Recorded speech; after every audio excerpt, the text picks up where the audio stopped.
What up, yo? This is your boy, Mr. Downtown Ray Melo, and you're listening to the Entertainment Report on iHeartRadio for Tuesday, July 21st, 2015, delivering some major stories and trends going on in the world of entertainment and beyond. You can follow the show on Facebook or on Twitter, facebook.com/The Entertainment Report with Ray Melo, that's RAYMELO, or on Twitter at The Enter Report. You can listen to the show anytime you want on iHeartRadio. Just go to iHeart.com, search for The Entertainment Report, and it'll take you to the page.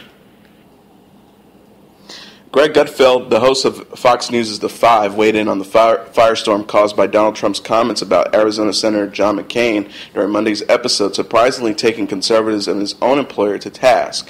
He said, "If Eric Holder has this, Fox News would be covering it 24/7, and we would be demanding resignations and investigations, which is why we have to hold Donald Trump to the same standards." Gutfeld's comments came after statements made by Trump in Iowa on Saturday about McCain's military record, during which he said he is a war hero because he was captured. I like people that weren't captured. Since those comments, Trump has been the subject to demand for an apology from all over the spectrum, but less so from its more conservative end, according to Gutfeld. He said Donald's not to blame for being Donald.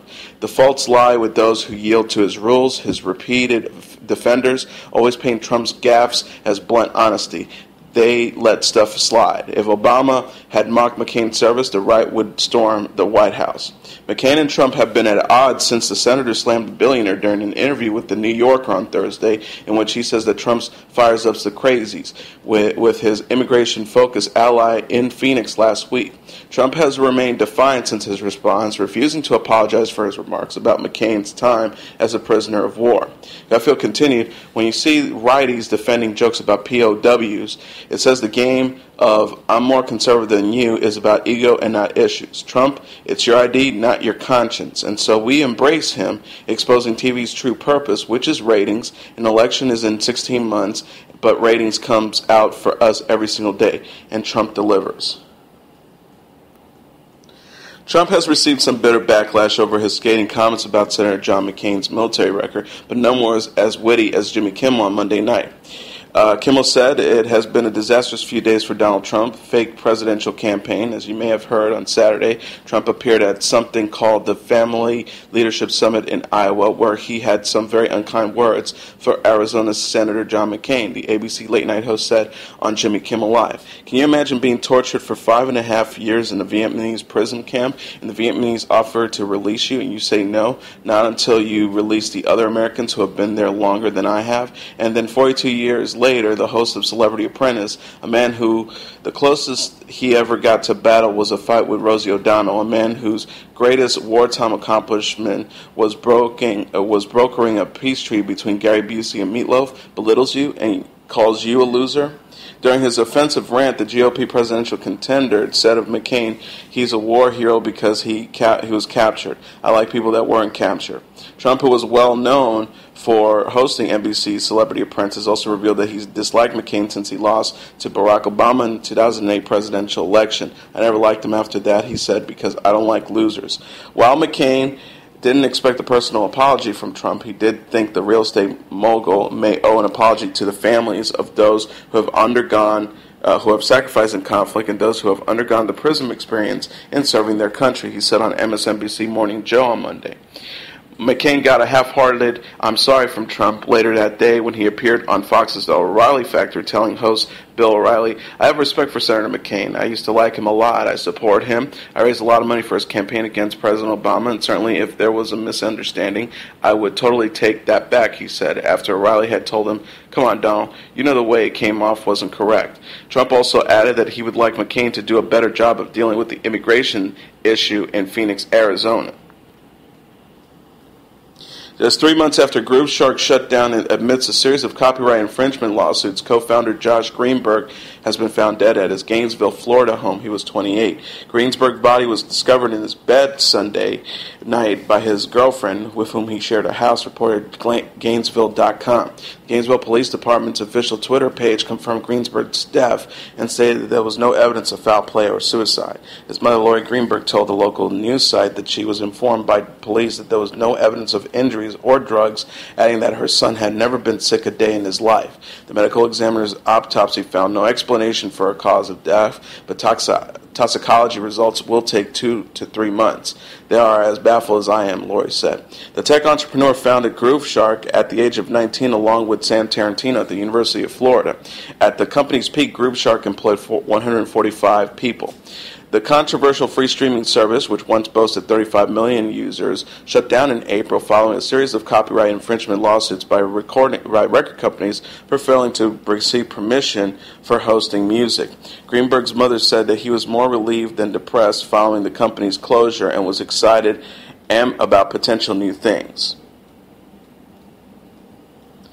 Academy Award-winning actor Benicio del Toro has the offer to play the villain in Star Wars Episode 8. Multiple individuals familiar with cast process have told the Wrap. Discussions are still in the very early stages, but Disney and Lucasfilms are high on the Oscar-winning traffic star. A representative for Disney did not immediately respond to a request for comment. Del Toro will be a strong fit in the sci-fi sequel. Also, he is able to conjure menace on a whim. He also continues Force Awakens director J.J. Abrams' diverse vision for the Star Wars universe that will be led by John Boyega, Daisy Ridley, and Oscar Isaac going forward. Rian Johnson is directing Star Wars Episode 8, which is expected to start shooting early next year in advance of a May 26, 2017 release date. Ram Bergman is producing the film with Lucasfilm's Kathy Kennedy. Del Toro is already a member of the Disney family, having played a fun yet small role as the Collector in Marvel's Guardian of the Galaxy, though he has indicated that he may not return for the upcoming sequel due in 2017. Del Toro won an Oscar for a supporting part as an honest Mexican cop in Steven Soderbergh's Traffic. He'll soon be seen alongside Emily Blunt in Denis Villeneuve's crime drama Sicario and an untitled Terrence Malick movie.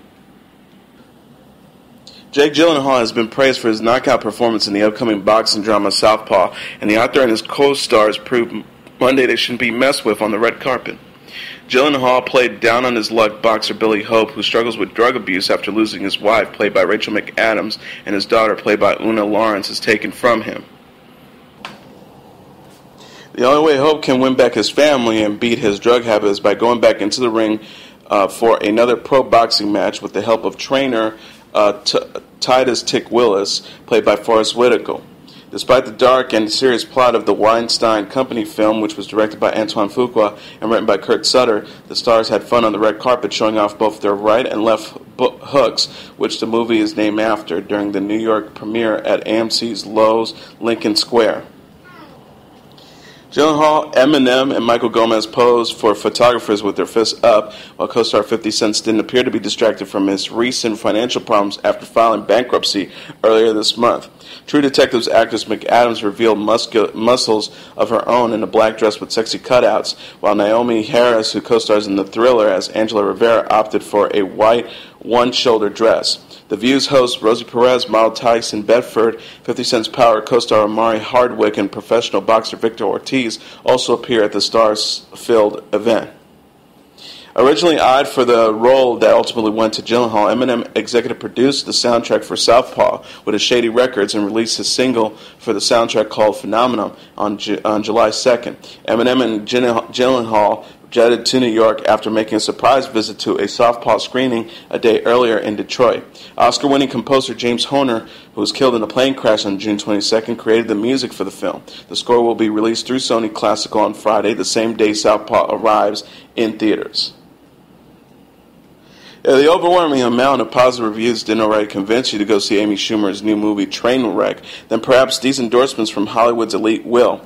Though film critics noted that the jokes in Trainwreck aren't as edgy as on her Comedy Central series Inside Amy Schumer, the big names backed Schumer, suggesting the comedian hasn't lost her sense of humor in her big screen debut.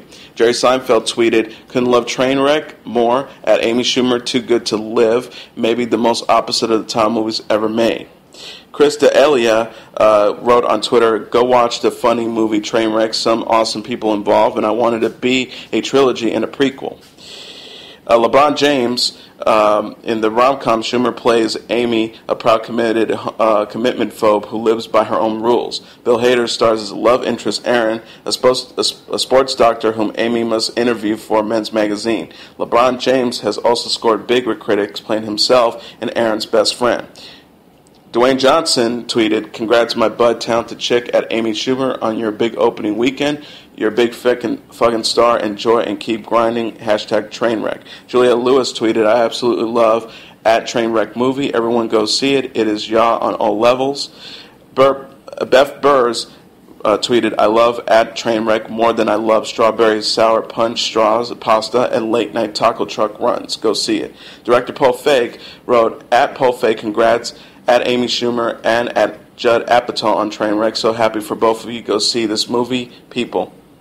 Seth MacFarlane wrote, "Everybody get off your asses and go see Trainwreck this weekend, starring my pal, the hilarious and brilliant Amy Schumer." Selena Gomez wrote, "When you have to see Trainwreck before it comes out, at Amy Schumer, teach me your ways, please. Go see this movie." Lena Dunham wrote, "At Amy Schumer, I love you, Amy, or should I call you box office gold?" Country stars and real-life couple Blake Shelton and Miranda Lambert are officially divorcing. TMZ reports the two country superstars filed divorce papers a while ago, and the judge is expecting to officially end their 4-year marriage today. The former couple said in a statement to the Associated Press, "This is not the future we envision, and it is with heavy hearts that we move forward separately. We're real people with real lives, with real families, friends, and colleagues. Therefore, we kindly ask for privacy and compassion concerning this very personal matter." A rep for Shelton confirmed the news to Billboard. Lambert and Shelton, who had no children together, married in May 2011. Pop star Miley Cyrus will host the 2015 MTV Video Music Awards, the actress and singer shared on Twitter on Monday. She tweeted, "MTV won't let me perform, so I'm hosting this year's VMAs." She shared via 2 photos in which depicts her in a neon green alien costume mask and then unmasked. The network will reveal VMA nominations on Apple Music Beats One chart show at 10 a.m. Eastern Standard Time, and voting will go live at 11 a.m. Eastern Standard Time on VMA.mtv.com. Jesse Ignatoff of Den of Thebes will serve as the executive producer of the 2015 award show, with Van Toffler, Stephen Friedman, Amy Doyle, and Garrett English are also acting as executive producers. English is overseeing for MTV. Joanna Bomberg, Jen Jones, and Lee Lodge are also co-executive producers, while Hamish Hamilton will direct the show. The show will air live on August 30th at 9 p.m. Eastern Standard Time on MTV from the Microsoft Theater in downtown Los Angeles. American Idol Season 3 winner Fantasia Barrino married her fiancé Kendall Taylor aboard a yacht Sunday and took to Instagram to document the festivities. The 31-year-old singer shared a photo of her and her new husband for the big day, referring to their relationship as real love. Other photos included the black, white, and red reception decor, which she calls "My Colors," in another post. Barrino announced her engagement to Taylor via the social media site in November of last year, although she never revealed when her wedding would be. News of a possible ceremony broke July 13th when Fantasia posted a photo of her slim figure with the caption, "I know at Sansonia 15 about to kill me today for my big wedding day on Saturday. OMG, I never thought this would happen to me. I'm going to say tight and right for him, Mr. Taylor. You guys, I'm so happy and excited." Prior to posting photos from the day of the wedding, Barrino took a moment to thank everyone who was involved, concluding the thank you with the "Now we are the Taylors.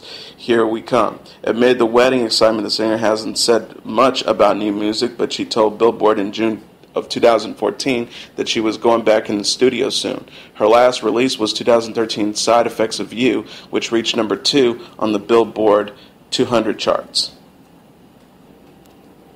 Me and My Broken Heart will be a thing of the past for Rixon's Jake Rosh, as the singer is now engaged to Jessie Nelson of Little Mix. On Sunday, July 19th, Roch got down on one knee to propose to Nielsen at the Manchester Arena in Manchester, England, where Little Mix was set to perform.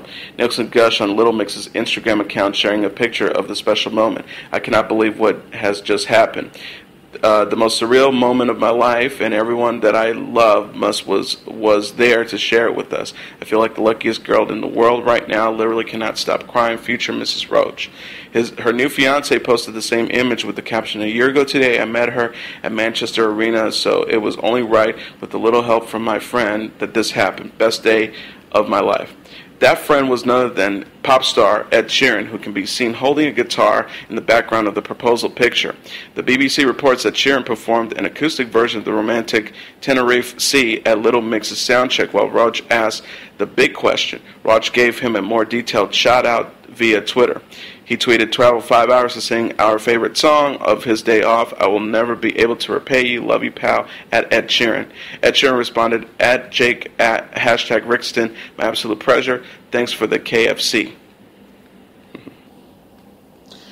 Foo Fighters frontman Dave Grohl gave his orthopedic surgeon the biggest thank you imagine, a solo on stage with the rock group. After paying tribute to Dr. Lou C. Sean for the work he did on Grohl's leg Sunday at Fenway Park, the frontman brought his doctor on stage to perform a cover of the White Stripes' Seven Nation Army. The doctor sang lead vocals, duetting with his partner and absolutely nailing it. Foo Fighters have been able to continue their North American tour since Grohl broke his foot while performing in Sweden last month, which Grohl told the Associated Press has allowed for some of the band's best shows. The group continued the North American leg August 12th following performances in Japan and South Korea. The complications of Katy Perry's fraught bid to purchase a convent on an 8-acre estate in Los Feliz initially appears to rest on the questions of ownership. Sister Rita Callahan and Sister Catherine Rose Holtzman of the Sister of the Most Hostly and Immaculate Heart previously contested that they, not the Roman Catholic Archdiocese of Los Angeles, have the right to sell the property. Further complicating the matters is the fact that the nuns have already sold the property to nightlife Dona Diane Hoyster, who has already moved into the estate. Led by the local Archbishop Josh Gomez, the L.A. Archdiocese have advocated the sale of the property to Perry. But now the fight is getting personal. According to legal documents filed on Friday and obtained by the New York Times, Sister Rita Callahan and Sister Catherine Rose Holtzman claims that the selling of the convent to the pop star would force them to violate their canonical vows to the Catholic Church. When Perry met with the nuns to bolster her bid for the convent, she tried to win them over by showing them her Jesus tattoo and performing a rendition of "Oh Happy Day." While initially some of the nuns reported being charmed by Perry's display of devotion, clearly at least two of the sisters weren't impressed. Daniel Radcliffe is keeping one foot in the rap game. The star of the Harry Potter franchise was caught on video at a karaoke bar doing his own rendition of Eminem's 2000 mega hit song, The Real Slim Shady. The actor was joined on stage by his girlfriend, who dances along while Radcliffe drops the rhymes. This is not the first time Radcliffe has shown off his hip-hop habits, however. Radcliffe appeared on The Tonight Show starring Jimmy Fallon back in October and performed a flawless rendition of Black Alicia's Alphabet Aerobics. Does this mean a Harry Potter rap album is in the works? It could feature lyrics like "Cruising round Hogwarts on a trick-out broom, better than the Dursley house, always locked in my room." The rest practically writes itself. And now let's look back at what happened on this date in entertainment history. On this date in 2007, the final Harry Potter book was released. The seventh and final Harry Potter novel, Harry Potter and the Deathly Hallows, is released with an initial print run of 12 million copies in the United States alone. Like each of the previous Harry Potter novels, Deathly Hallows was slated to be made into a major Hollywood film. The bespectacled boy wizard Harry Potter is the brainchild of the British author J.K. Rowling. Rowling's first novel, Harry Potter and the Philosopher's Stone, debuted in Britain in 1997. It was retitled Harry Potter and the Sorcerer's Stone when it was released in America the next year. It became an international bestseller. Children and adults alike were captivated by Harry, his friend Ron Weasley, and Hermione Granger, and the adventures at the Hogwarts School of Witchcraft and Wizardry. The books, which chronicle Harry's struggles against his enemy, the evil Lord Voldemort, has sold over 400 million copies and has been translated into more than 60 languages. The series is also credited with boosting childhood literacy around the globe. Spawning a series of blockbuster films, videos, and other merchandise, the Harry Potter series transformed J.K. Rowling, a broke single mother when she penned the first book, into the highest-earning author in history. The first movie in the series, Harry Potter and the Sorcerer's Stone, opened in America on November 16, 2001. The film starred British actor Daniel Radcliffe as Harry, Rupert Grint as Ron, and Emma Watson in the role of Hermione. Columbus also directed the second film in the series, Harry Potter and the Chamber of Secrets, which premiered in the United States on November 14, 2002.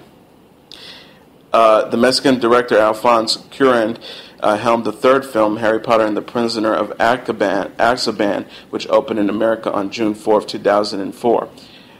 Harry Potter and the Goblet of Fire was directed by Mike Noel, the first Brit to helm the series, and was released in the United States on November 18, 2005.